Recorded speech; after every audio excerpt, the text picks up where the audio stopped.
Je m'appelle Laurent, je suis le guitariste et je chante les morceaux en français dans les Ramoneurs du Midi. D'accord, parfait. D'où est apparue du coup cette envie de faire vibrer un public intergénérationnel? Pour moi, c'est la base. Pour moi, la musique, l'art en général, c'est ça. Pour moi, un musicien est là pour fédérer la tribu. Pour nous, c'est vraiment puissant. On casse les murs entre les générations. Lorsque vous avez débuté, vous avez eu une inspiration pour un autre groupe ou, Moi, tu sais, j'ai débuté la musique, j'ai arrêté de compter à partir de 40 ans. Ça fait plus de 40 ans. Mon premier concert, j'avais 12 ans. J'ai dit à ma mère que j'allais chez mon pote. Mon pote a dit qu'il allait chez moi. Hop, on s'est barré. Et on a été voir le premier concert en France de Patti Smith. Et là, on n'avait pas de sous, on n'avait rien. On se demandait comment on allait faire pour pouvoir rentrer, tu vois. Et on s'est dit, de toute façon, on ne pourra pas rentrer. Et il y a un gros Hells qui vient nous voir. Qu'est-ce que vous faites là? On vient concert. Allez les gamins, on rentre. Et on est rentré. Et ce concert de Patti Smith, tu vois, c'était vraiment incroyable. Et avec mon pote, on s'est dit, tu vois, quand on sera grand, on fera un groupe de rock. Et un an après, à 13 ans, mon premier concert au collège. Liberté, aux armes et colliers, nanana. Et en fait, c'est Patti Smith et le punk rock qui m'ont vraiment, qui ont fait le démarrage de la machine infernale qui tourne depuis plus de 40 ans maintenant. est-ce que vous organisez des concerts au-delà du coup des frontières de la Bretagne? Oui, on joue partout en Europe. Là, on va faire une tournée au Québec au mois de mai. Pourquoi votre public vous aime autant? Parce qu'on les aime aussi. À nos concerts, je pense qu'il y a un côté tribal et familial. Même, il y a des gens qui nous ont vus même plus de 50 fois. Et c'est parce qu'il se passe un truc à nos concerts, c'est qu'il y a une convivialité très très forte. Et en fait, pour nous, le message politique du groupe, il est là en fait. Pour nous, la meilleure façon d'emmerder le Front National, ou Zemmour, ou tous les gens qui prônent la séparation des cultures, la meilleure façon de combattre ça, en fait, c'est d'être unis, tous, comme dans un concert, avec nos différences. Voilà. Pourquoi vous êtes autant attaché du coup à la Bretagne? Parce que c'est un pays magique. Moi, tu vois, je peux en parler parce que moi, je suis étranger. Je suis le seul étranger du... Moi, je suis issu de famille grecque, réfugié grec. Donc, si tu veux, je suis l'étranger du groupe. Et il y a une prophétie en Bretagne.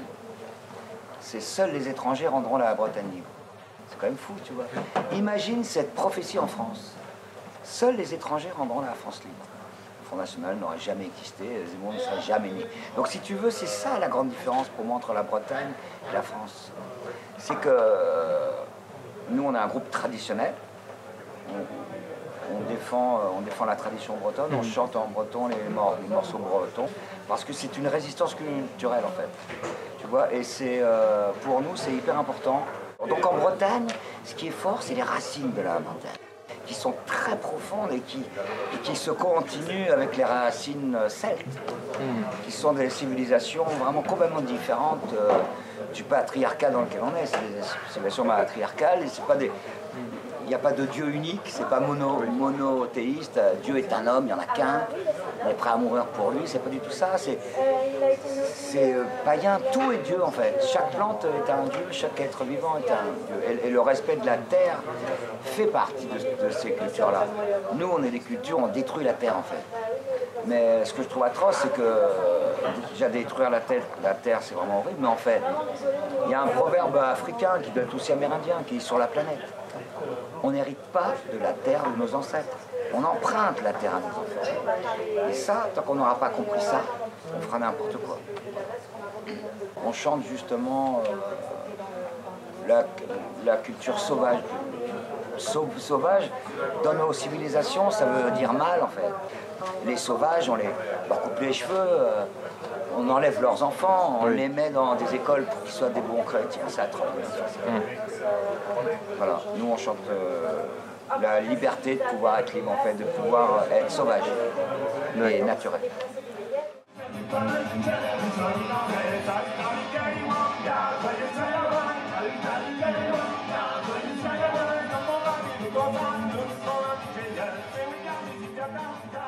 quelle est la traduction en français justement de Braise à Noc? Alors, Braise à Noc, on a fait, bon, Braise, ça veut dire la Bretagne, en breton, hein, tout le monde le sait ici.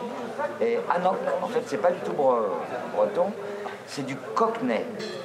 C'est ce que les Anglais de la banlieue de Londres, ça veut dire anarchie en fait. Anarchie, Anoc. Anoc, c'est la Bretagne anarchiste. Et d'ailleurs, ce qui est surprenant sur cet album, qu'on a fait avec le Bagad de Quimperlé, donc on a fait un album à 5 ans, on a mis 2 ans pour le faire, c'est qu'on fait reprendre, alors on reprend du traditionnel, mais on fait reprendre aussi au Bagad du traditionnel punk rock. C'est-à-dire qu'on reprend notamment une reprise de Crass, qui s'appelle Sucks, qui dénonce le patriarcat, voilà. Et c'est surprenant, et on reprend aussi un morceau Fuck the System, morceau tiré d'un groupe qui a enregistré qu'un seul morceau, un groupe que personne connaît, qui s'appelle XS. Et si tu veux, j'imagine ce morceau a dû sortir en 81. J'imagine si un des membres du groupe, s'ils sont encore vivants, tombe sur cet album et qu'il voit la reprise improbable avec un bagad traditionnel. Voilà, c'était vraiment mélangé parce que ce qui fait le lien entre, pour moi, la tradition bretonne et le punk rock, c'est l'esprit insoumis. Est-ce que pour vous, le chant breton est important? Bah oui, parce qu'on défend une culture. Tant qu'on chantera en breton, la langue bretonne, elle sera vivante. Tant qu'il y aura des écoles d'Iwan en Bretagne, c'est des écoles en immersion totale en breton. Dès la maternelle, les enfants, ils sont bilingues. C'est-à-dire que le breton fait partie, est naturel. Donc si tu veux, chanter en breton, c'est effectivement une résistance culturelle. Et je le dis souvent en concert, face au rouleau compresseur mondialiste, capitaliste, qui essaye de tout uniformiser. Est-ce que vous pouvez du coup expliquer les préjugés qu'il y a avec la musique punk? C'est-à-dire oui, je vois, d'accord. C'est la violence, par exemple. Voilà, je trouve que ça, c'est pareil, c'est une désinformation totale. C'est une désinformation totale. Pour moi, les punks, c'est pas du tout de la violence, c'est de l'énergie pure. Ça n'a rien à voir. Ça n'a rien à voir. Et pourquoi ça adresserait les gens d'avoir un Iroquois ou d'avoir les cheveux roses ou d'avoir une jupe quand on a un garçon? Pourquoi ça poserait un problème? Ça prouve qu'on n'est pas ouvert en fait.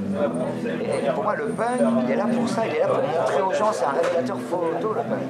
Il montre aux gens en fait dans quel état ils sont.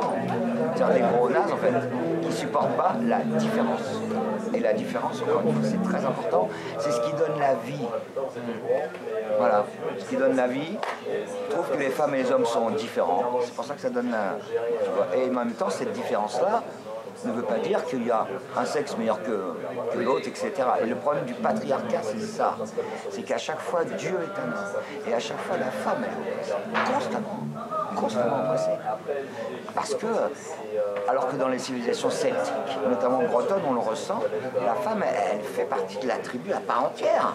Chez les Celtes, elle partait en combat si elle en avait envie. C'est vraiment un délire de chrétien, ça. De mettre la femme dans un rôle... Tu vois, quand tu lis dans la Bible, c'est un famille qui dit que la femme, elle est faite, que Dieu l'a faite avec un petit bout d'Adam. En une côte, on fait une femme. Quand on fait une femme, c'est rien qu'en fait. C'est un petit bout d'homme, et avec ça, on a fait une femme. Mais rien que ça, rien que le fait qu'il écrit ça dans la Bible, sans déconner. Les chrétiens, on respecte les femmes. C'est très important.